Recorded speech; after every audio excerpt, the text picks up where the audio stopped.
Attention all you rule breakers, you misfits and troublemakers, all you free spirits and pioneers, all you visionaries and nonconformists.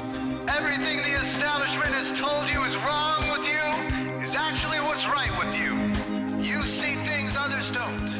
You are hardwired to change the world. Hello people, this is Rahasya Uncensored with the Spiritual Activist radio show on BBS, and we also have a YouTube channel. And I'd just like to give a little bit of an intro here because folks, we are in trouble on this planet.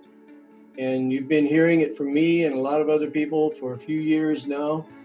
And I have to tell you, if things don't change, things are either going to get a lot worse or a lot better. And it's up to us. We have a window here. And we can't just say, let's get back to normal, because back to normal, that's what got us to where we're at right now, which is in deep shit. We're in trouble here on the planet. Now, I don't think too many people really realize it. They realize the immediate problem, but they're not really seeing where this is heading. And we're heading for a totalitarian, total global lockdown dominance of this planet. We have to resist. We have to resist. And by me saying things like this could have me deplatformed and taken off the air. And how does that work with the freedom of speech? We're in a situation right now where if we all don't stand up and resist what is going on, we're all going to get mowed down. And I think it's time to wake up. Like, I'll give you my personal opinion based upon a lot of researchers and doctors and people coming out with what's going on with the COVID-19. I really, when it's all laid out, now we have to assume that the COVID-19 isn't a militarized virus that is deadly and secretly waiting to come in to do whatever it's going to do. If this is just another genetically modified virus sent out into the world by accident or on purpose, whatever, that's one thing. And if that's the case, it should just run its course. They're always talking about herd. We are the herd. Let it go through the herd so we can build up some immunity, so we don't have to do this every year and every fall and every time a virus comes out. Yes, it's going to do away with a lot of, and I don't mean to undermine the importance of this, but a lot of elderly people, obese people, people with diabetes and several ongoing illnesses. But if we would let it run its course and we still had our infrastructure, our finances, our financial stability, we could target those groups, which is only less than 20% of the population that needs attention. But instead, what have we done? We've locked everybody up. We're depleting our immune system. There's even way too many things going on in the conspiracy world to get into right here. But I think you're going to enjoy this conversation with Carl Calleman. I first became aware with him when his book came out about the 2012, the Mayan prophecy and everything. So maybe it's time that we listen to some of the ancient ancestors that we have, because they managed to have civilizations that went on for thousands of years. We're going to be lucky if we hit 200 years. We have totally messed up this planet in less than 200 years. And we don't have time to spare right now. If we don't do something different, drastically different, to make this planet more equitable, the people on this planet are going to rise up against the system. And they're at the gates right now. They're at the gates. So let's listen to Carl and see what he has to say. Thank you for tuning in, and be sure to check back. All right, today we're going to be interviewing Carl Calleman, and his website is www.calleman, CALLEMAN.com. And his latest book is called The Quantum Science of Psychedelics, the Pineal Gland, Multidimensional Reality, and Mayan Cosmology. and it's published by Bear and Company, which is part of Inner Traditions, which is my favorite publisher, by the way. Carl Calleman, PhD, has dedicated his life to identifying the underlying evolutionary processes that govern human history and our individual lives. This is a groundbreaking exploration of how psychedelics and quantum science are vital to understanding the evolution of consciousness and reality. It also explains why altered states of consciousness exist and describes how quantum waves rather than DNA molecule have been the driving force behind biological and historical evolution, and also explains how psychedelics interact with the human mind. And I think what we're going to be talking about today is the current world situation with a lockdown of whole countries based on a so-called pandemic of the COVID-19 virus, which brings up questions about the evolution of consciousness and where we are meant to go in the future. His work during the past 25 years has been about developing a microcosmic quantum theory by means of which we can understand from a higher perspective what is going on and what our opinions are when it comes to charting a path forward. Microcosmic quantum theory explains all aspects of evolution, biological, economic, technological, spiritual, and mental, and is currently important for the future building of humanity. So we're going to be talking to Carl right now. Hello, how you doing, Carl? Fine, thank you, Rahasya. Yeah, I think one of the things I would like to get into, because I've actually talked to Bruce Lipton about this. He developed epigenetics, and he talks a lot about DNA being a guiding force. But he says, however, we have to remember that the DNA is affected by outer vibrations and energy. So, and that brings in something for me. I've read some of your books in the past, even reviewed a couple of them. And what it really reminds me of is there are waves in human evolution and human history that nothing historically explains that from within the civilizations and the society itself. It's almost like there's an outer influence that is rhythmic. And I would like to get your perspective about that and how that enters into what's happening in today's world with COVID-19. Oh, yeah, thank you. Well, there are many sort of topics embedded in this introduction that you made. Well, I think I should start by saying that I probably would go. It's good, you know, Bruce Lipton and I have had a common idea. We're both professional biologists and both want to downplay the role of the DNA, I think.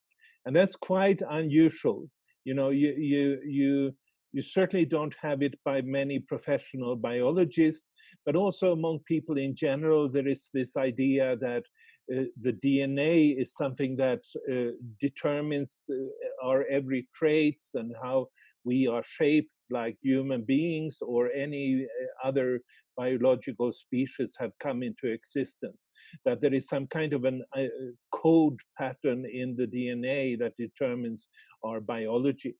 And I reject that view. I think the role of DNA is much, much less. And the actual driving forces when it comes to shaping biological organism, including ourselves, is then really the kind of waves of creation that many ancient peoples would see as crucial for their existence. And the ancients would talk about these as serpents, mostly. You would also find, for instance, in China especially, that they would talk about serpentine dragons. But that's a little bit beside the point. But these would be sort of invisible entities, beings that they experienced that were moving somehow in a serpentine way. And what I track down here is really based on the Mayan calendar. It becomes understandable that these waves, these serpents, are actually what we today, with our language, would talk about as quantum waves. And that we, if we start to track down the ups and downs of these waves in accordance to what we know from the Mayan calendar, we can actually see that everything matches up. All evolution actually is, in the big scale of things, really adheres to these particular wave movements. It's like sine waves that are sometimes creating ups in creativity, in cosmic creativity, and sometimes creates downs in cosmic creativities. And in my view, DNA then that you brought up has been vastly exaggerated in the mythology of modern science, you might say. It's just there to fill in the gaps when it comes to certain proteins and so forth, or actually all proteins that are formed in our body, but really has very little to do with how we become the human beings that we are, with the kind of mental capacities that we have, and, and so forth. And one of the things that I'm pointing out to substantiate that claim is really that nowadays a large number of different organisms have been sequenced when it comes to their DNA. And it turns out that whether you are a human being or if you're just a millimeter long nematode or any animal in between, we all basically have 20,000 genes. Very little variation. They all have 20,000 genes. And nobody is going to tell me that a nematode of the size of a millimeter without any kind of mentality on a human scale would be commensurate in complexity with a human being. So there is something fundamentally wrong. Everybody should be able to agree with that. And this is based on the Human Genome Project and the associated projects in order to determine the the the nature of any specific organism.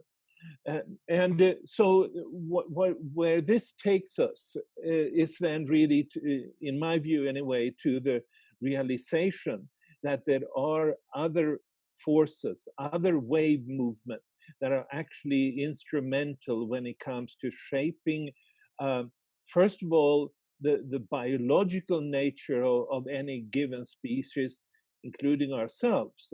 But more than that, all the various mental capacities, the spiritual aspects, the technological creativity of human beings, etc., are fundamentally conditioned by wave movements that have been ignored for hundreds of years in the modern world, but that the ancients were fully aware of and would refer to as serpents, dragons, or as in the case of the Maya, as plumed serpents, some invisible wave movement coming into the sky.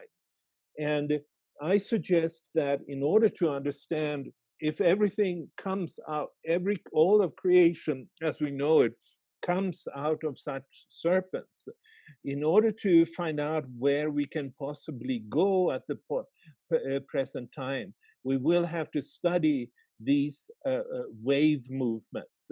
And I refer to that particular study as macrocosmic quantum theory. It's another kind of quantum theory. It's one that operates on the larger scale of the universe and not really only on the subatomic level. So if you take everything that you're talking about right now, how does because I've been reading about viruses, obviously, lately. My interest has been going into that. Virus seems to be playing an important part of our historical evolution also. Um, sort of, if it was a natural virus, but it seems like this virus was manipulated in a lab. So I'm not too sure how much that pertains to a natural evolution of mankind. What do you think is really going on right now in reference to your perspective from what you know? What do you think is going on right now beyond the political, beyond all the hullabaloo on media and everything else? At the deeper levels, what do you think is happening right now? Yeah. Well, it's quite possible, as you're saying, that this is a manipulated virus. That's possible. I wouldn't be certain about it. It could also be something that has been transferred from some animal, but it's also possible. To me, that is not the most important issue. It doesn't really change our current situation. Um, but uh, I look upon, regardless, I look upon this virus not as having come to the world at a random point in time. I do think it corresponds to the effects of these waves. It's an aspect of a manifestation, if you like, of a number of waves. And there is, what is quantum, what is macrocosmic quantum theory? Well, it is the theory that from the center of the cosmos, what the Maya would call the place of creation, and there would be other words for this. Egyptians would talk about duat, and there are other words that could be used for it. But from the center of the cosmos, the center of the world tree, there are emanating wave movements, and one of the most fundamental wave movements is the sixth wave. There are 9 basic waves because, and we know this, the Mayan metaphor for these 9 waves were the 9 levels of a pyramid. And on one level, there is a shift going on. There was a quantum shift in the cosmos taking place in the year 2011. And what that meant was that the wave that had previously been in a peak for about 400 years and had created Western civilization, led especially by the United Kingdom and later now the United States. The world has been dominated by the West for a whole, what the Maya would call a baktun. But in this kind of quantum perspective, that's not just a result of the the various individuals and their social systems and so forth that have been involved in this. Rather, it's been a quantum field that has favored the Western hemisphere. That's now over. That shifted in 2011. And the Maya would have said Quetzalcoatl was replaced by its dark twin, the Tezcatlipoca.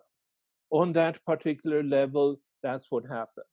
If you look at then the world in terms of this actual virus that's going around there, you find that the United States has about 100 times more deaths per million inhabitants compared to China. So, and how would you explain that? I mean, this started in China, so you can't say it hasn't been there. And you can't say that people in the West then have a poorer healthcare system. I wouldn't say that. I have visited hospitals in China, and they're definitely not 100 times better than they are in the United States or in the United Kingdom. So there may be a very, very strong effect of this shift in quantum state, that now the West no longer will dominate the world. And that will affect people, especially in the West. Why the two countries in the world that have the most deaths are United States and United Kingdom. Exactly those countries that were the benefiter of the previous upturn. And so, and you could go on like this, and you could actually see that in case after case, that with a few exceptions, it's the West that is being hit by this. And it's not a simple answer to the question, but I think people should be considering that there is some kind of a psychosomatic existential effect of the waves that make, that so that people become maybe not more susceptible for acquiring the virus in the West, but they have a harder time to deal with it. And part of that, I would say, is, you might also say, I should add to that, is that we're leaving that period of left brain dominance, because left brain dominance is linked to Western dominance very, very directly. So who would be, and usually we talk about the left brain half as being male. And there you may also wonder, why is it that males are much more the victims of this particular virus than females? It sort of fits some kind of a picture. And so these are indicators, and I could continue with it, but they are indicators that this virus appears in a world that is changing, not primarily because of the virus, but is changing because the underlying cosmic quantum field is changing, and that brings significant changes around the world. And I would say, if it were not for a virus, the same kind of shift towards the east, you might say, would be happening anyway, with one way or another. When you look at these plumed serpent, it sort of comes about, and it creates unpredictable effects when it's going down. So this is a, and these, what I'm saying now may sound dire, and I think it is, in certain ways. But it's not the full story, because there are several different waves operating, but I do think, there is some kind of a message in it, that whoever today tries to hold on to dominance, whether it's left brain, male dominance, Western dominance, or so forth, will have a hard time. I think listening to what you're saying right now, what comes to mind as an analogy is if, as an individual surfing a wave, the wave, if you try to dominate the wave, it's going to crash down on you. The only thing we can do is to figure out how to negotiate with the wave and ambulate and use the wave in the best possible way to get us to shore. And I think this is something that for the Western mind is difficult to grasp, because we've felt, and I emphasize felt, that we've been the masters of the universe. And the universe, nature, everything is coming down on us right now to really show us in a graphic way that we cannot go on the way we've been going on. There's just no doubt about that. We don't have a chance. If the earth would let us continue on this way, if the cosmos would let us, we would completely devour and destroy the very habitat that supports our life. So I think coming to grips with that is going to be one of the most important things to come to grips with, because probably there's been societies and civilizations in our far historical past that didn't come to grips with that and have destroyed themselves fighting this wave. So I would like to look at this wave as an opportunity to really ride the crest of this wave, trust, and have faith that it's taking us to a higher level of consciousness. If we can just sort of surrender to it and at the same time hold on to our power as spiritual beings having this experience. Yeah, very well said. I totally agree with you. And but I also want to point out, and you implicitly say the same thing, is that we then also have to understand what is these waves, and how do they work, and what are their effects, and so forth. And you might say that one problem with the situation in the modern world, and especially then the modern Western civilization, is the fact that this is really we are really the descendants of the only major culture religion that cursed the serpent.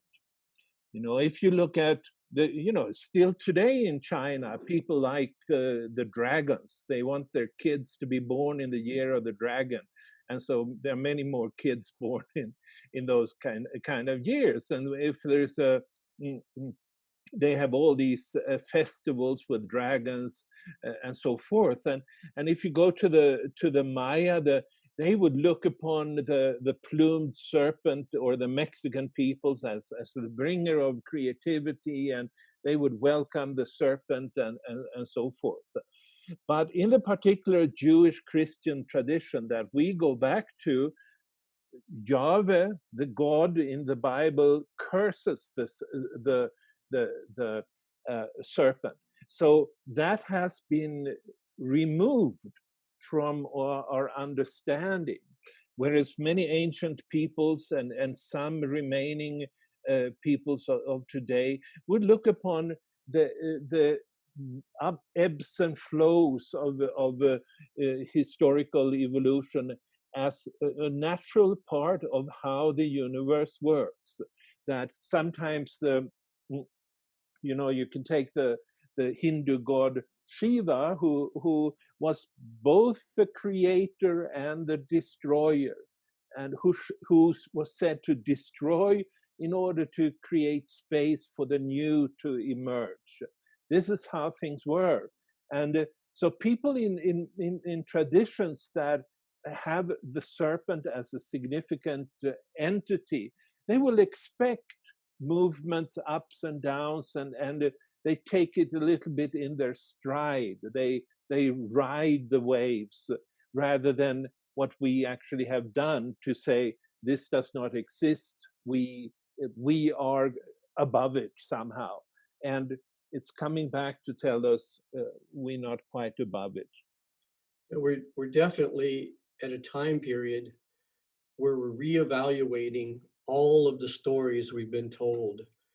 And I'm sorry, but I have to ask you this, Carl, and this is going to take us into an area that's so much debate and everything else, but I really personally like to get your feedback on this. Like, the first emperor of China was supposed to be the offspring of a off-planet reptilian being and an earth woman. Quetzalcoatl was, in that same realm. Then you have Enki, that was translated into being the devil. And it seems like in every culture, written, verbal, doesn't matter, there are stories of off-planet advanced beings coming down and cohabitating with the women of Earth, but also teaching us how to do agriculture and set up civilizations and libraries and everything else. How do you feel about that? Well, I think uh, I don't interpret it the way many other peoples do, so to speak. I do believe that these waves that we resonate with and our minds are imprinted by, they have a cosmic origin. They come from the center of the universe, and like the Sumerians, they would refer to that as Anu. That's the creator of the gods, even. And so, what I do think happened is that has happened is that these waves, um, sorry, um, that uh, brought spiritual inspiration to people. If you take the case of Fuji and Nova, the legendary creators of Chinese civilization, they were sometimes presented as having their under the lower parts of their body as being serpents. And so I look upon it as if, yeah, what these legendary, they were not physical beings, but they were information brought by wave movements, and this information that inspired the human beings who resonated with the waves to create what we call civilizations. And the 5,100 years ago, the beginning of the sixth wave in the Mayan mythology, that I believe was the starting point of the cosmic center sending out waves with a new geometry, a structured geometry that people resonated with and started to create a reality quite different from previously. Civilization, simply, pyramid cities, writing, and so forth, that all come out of having downloaded a new geometry. And so, if you look at the tools that these legendary Chinese creators of civilizations were shown to bring, significant things are the square, which is what you need to have if you are to build a house and a civilization. Or his twin sister Nova, she brings a compass rose, which is the same thing. You divide in 8 different sections a compass rose. What that symbolizes is that when they started to download these waves, the people, the Chinese, then they started to create a civilization based on all the structure that particular perpendicular quantum state would bring them. And it's the same, I think, with if you take the Anunnaki and the Anu. Anu, the symbol of Anu is the dingir, which is basically just an 8 partitioning. You have a cross, and then you have meta directions.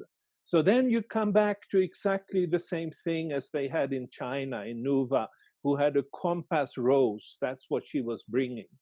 And then these waves then would change people, and some people would be changed before the others, and that would mean that they would become the carriers of this particular new mind, new structured mind, and then they would create children with the women of the earth, as they would say. But I don't think that there were physical beings. I think all the physical beings in the universe is created from this center of the universe, this place of creation, as the Maya would say, this Anu, as the Sumerians would say, and so forth. So I don't really relate to this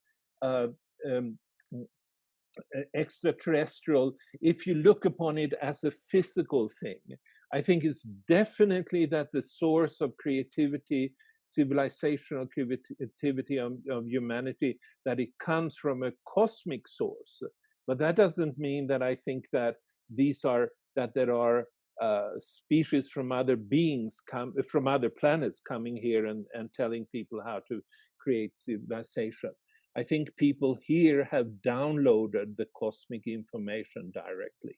Yeah, I think what you're saying right now is the most important and safe thing to think, because I see a lot of my quote unquote quote spiritual friends, some of my religious acquaintances, they're waiting for Jesus, they're waiting for the ET to come down, some advanced race to come down and save us. I think this is squarely on us. And I think something to maybe clarify too for our three-dimensional linear thinking listeners, I think when you say center of the universe, center of the cosmos, I think we have to keep in mind that that would be like trying to find the center of the surface of a ball. It's nowhere but everywhere. And the center lies squarely within all of us, our cosmos, our galaxy, each individual.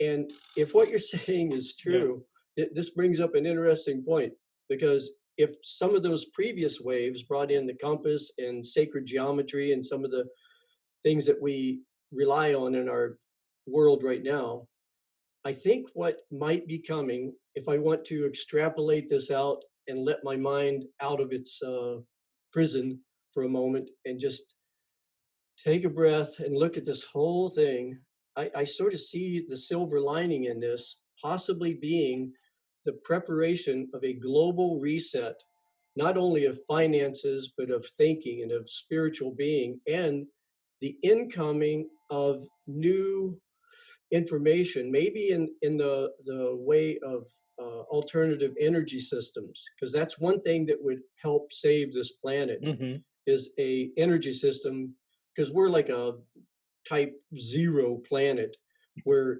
our planet, we still blow things up and control the explosion and funnel it into heating up steam or something.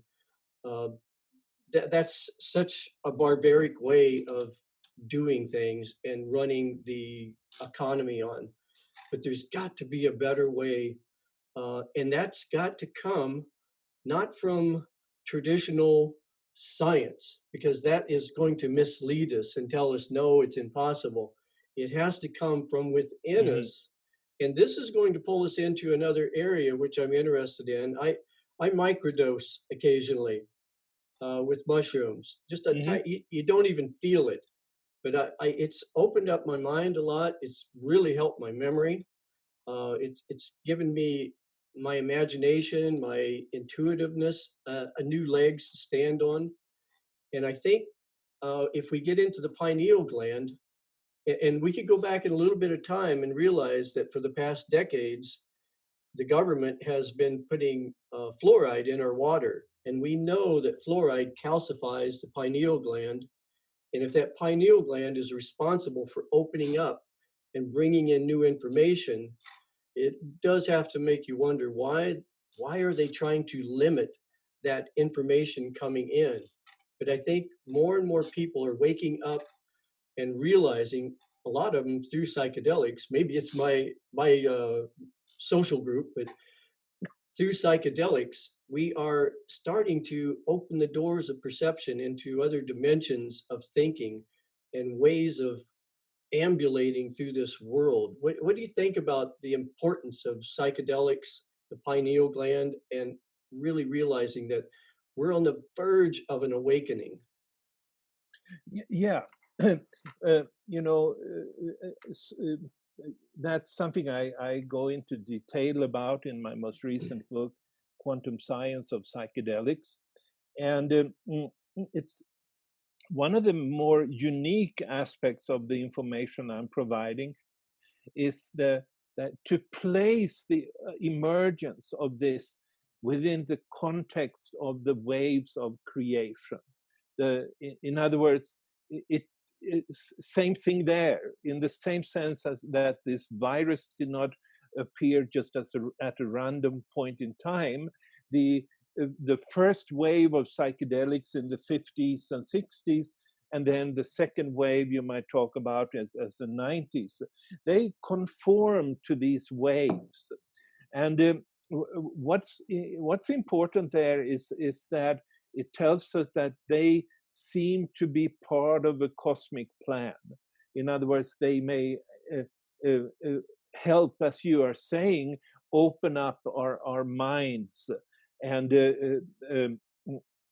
that's the detail of this I will not go into here, but I think actually it's a fascinating story. I don't look upon the pineal gland exactly as you do, and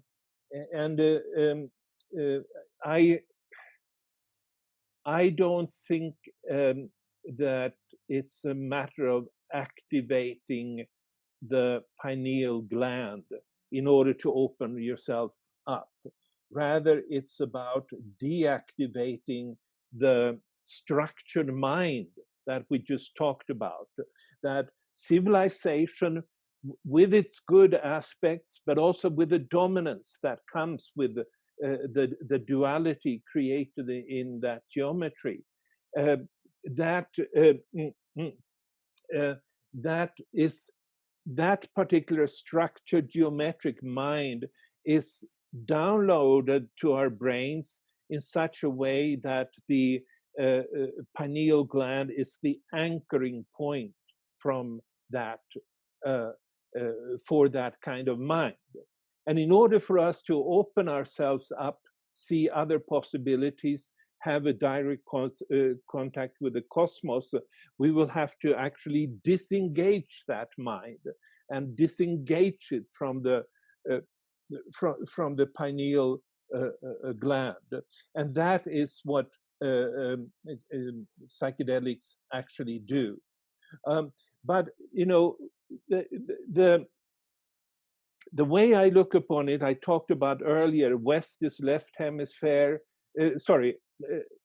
yes, West is left hemisphere of the brain, and East is the right hemisphere.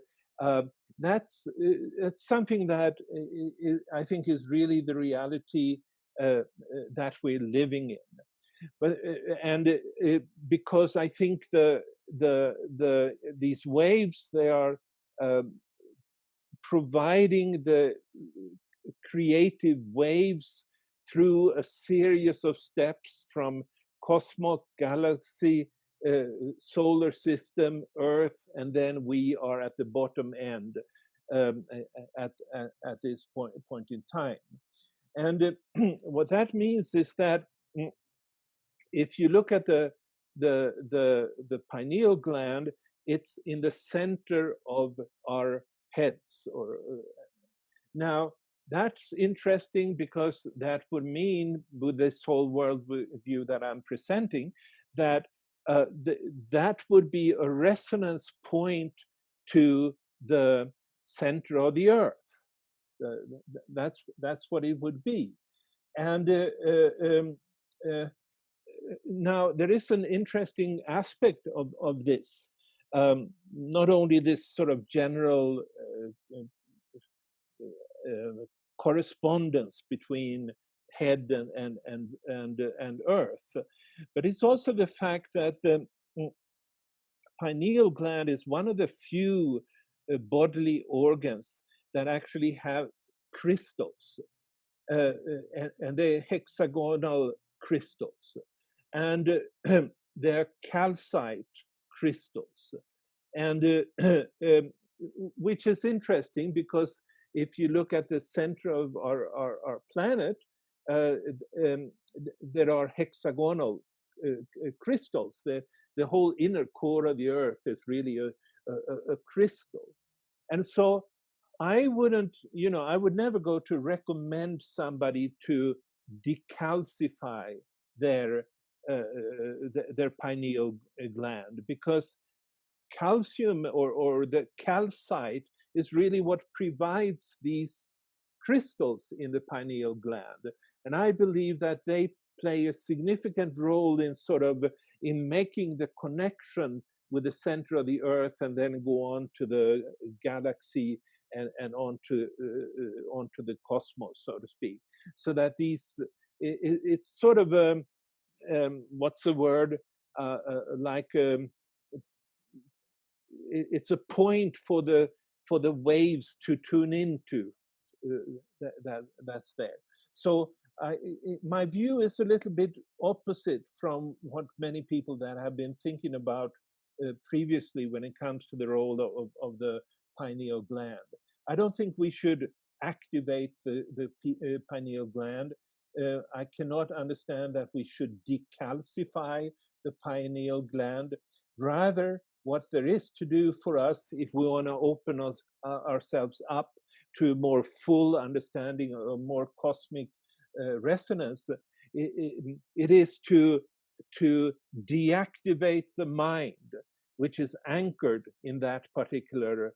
And then you can understand, if you study the mind as I have presented it as a result of different veils and yin-yang dualities and stuff like that, you can understand that if you deactivate that particular contact, people may become enlightened or experience enlightenment, because it's the mind that blocks that enlightenment. And yeah, that's one thing we can totally agree on. You know what I like about talking with you? It reminds me of I've had some conversations with John Anthony West. He passed away a while back, but we had a sort of a common ground with Gurdjieff and Ouspensky, and we could really have some in-depth conversations. And I noticed when he would disagree with me, he did it in such a soft kind of a way, but it'd be like if I hold up my cup here and I say, you know what, this cup is a cup and it has a handle, but you're seeing the cup like this, and you say, well, I hear what you're saying, but come over here for a second and look at this cup. I see it this way. And if you can talk to people and embrace conflict and disagreement long enough to come over, like I came over and watched through your eyes what you're talking about, and I noticed that it's changing a little bit of how I thought, but it mostly gave me a bigger perspective of my ideas and my thoughts. And I think this is so important in today's world, is to realize that we're seeing through the eyes of one perspective of the world. And if we can open up and come over and see through the eyes of other people, it adds another dimension to what we know. And when we come back to our old perception, we find that, it's probably changed a little bit, but that's okay. We're on the road to finding the truth, not proving ourselves right, Right. I really respect that about people like yourself, where we can disagree and share points of view and come back and go, okay, I sort of see what you're saying. We have to realize we're in it together. That's for sure. Now, if we can just get the governments of the world to do the same thing, that's world leaders, I'm telling you. So where do you think this is going to take us from here? What do you think is our best viewpoint, our perspective of the world that is coming at us right now? How should we align ourselves with that?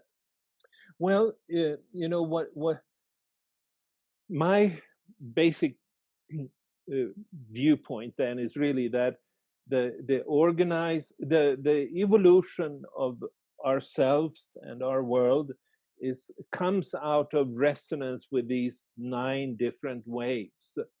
And earlier we talked about a couple of waves. I didn't go into detail, but there are waves involved in the biological evolution. And then we talked a lot about this civilizational wave, 5,100 years of what used to be called the Mayan long count, and the 6th wave. But then there are 9 waves, and so there are different waves added to that. And each one of them we develop some kind of resonance with. And each one of them will bring a new perspective, as you're saying, a new way of approaching reality, because it's like a new filter with which we see reality. And the seventh wave then on top of the civilization wave was the one that created industrialism and so forth, and it's been active for about 270 years.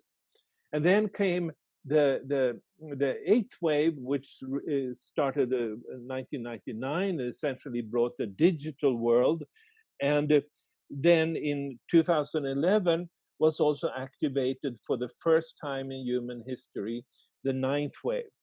And since then, since that big shift, it didn't seem to a lot of people that it was a big shift at the time. In retrospect, we will increasingly see that this was a really fundamental shift that happened.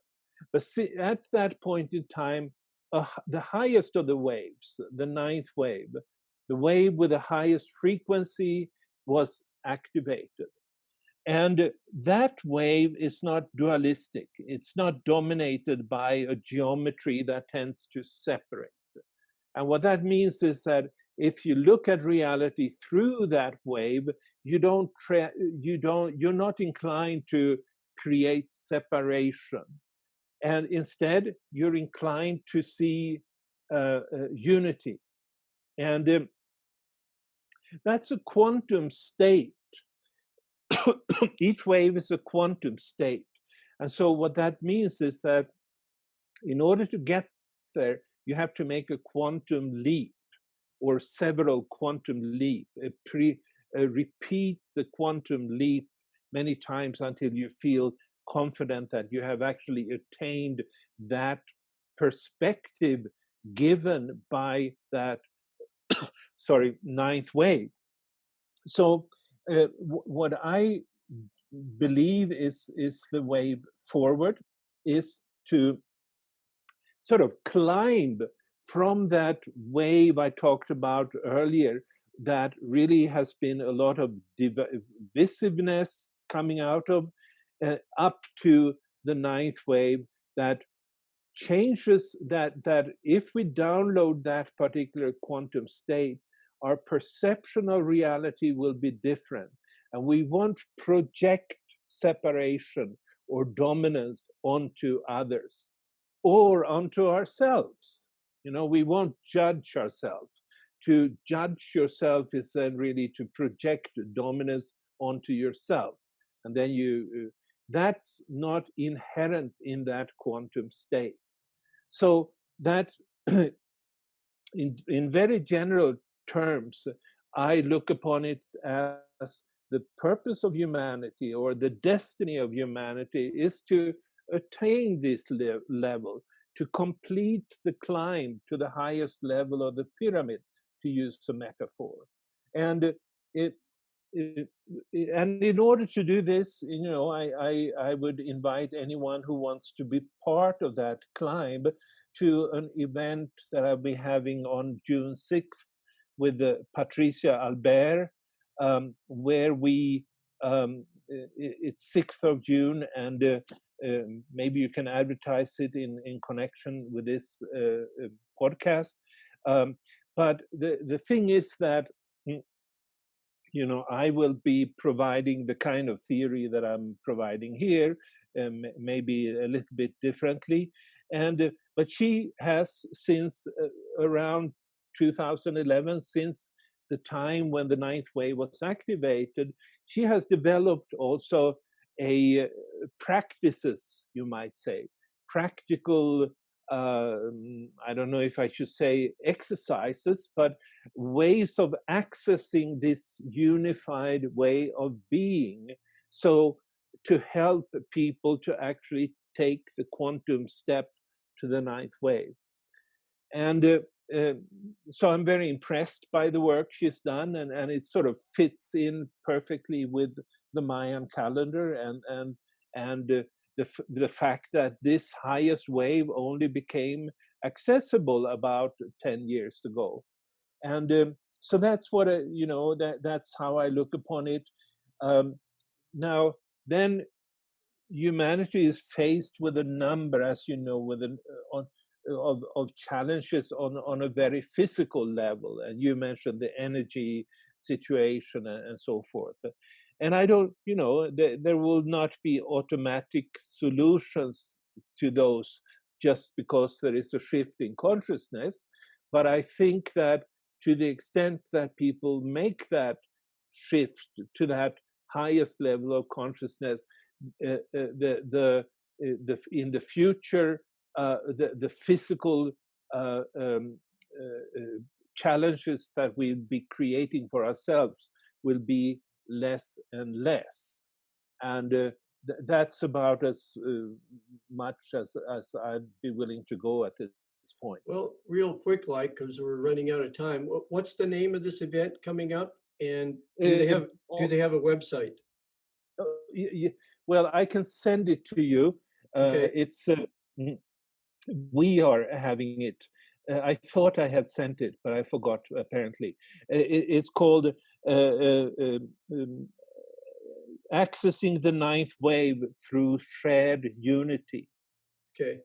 So it's I should just say that it's not just the more of the traditional individual spiritual evolution.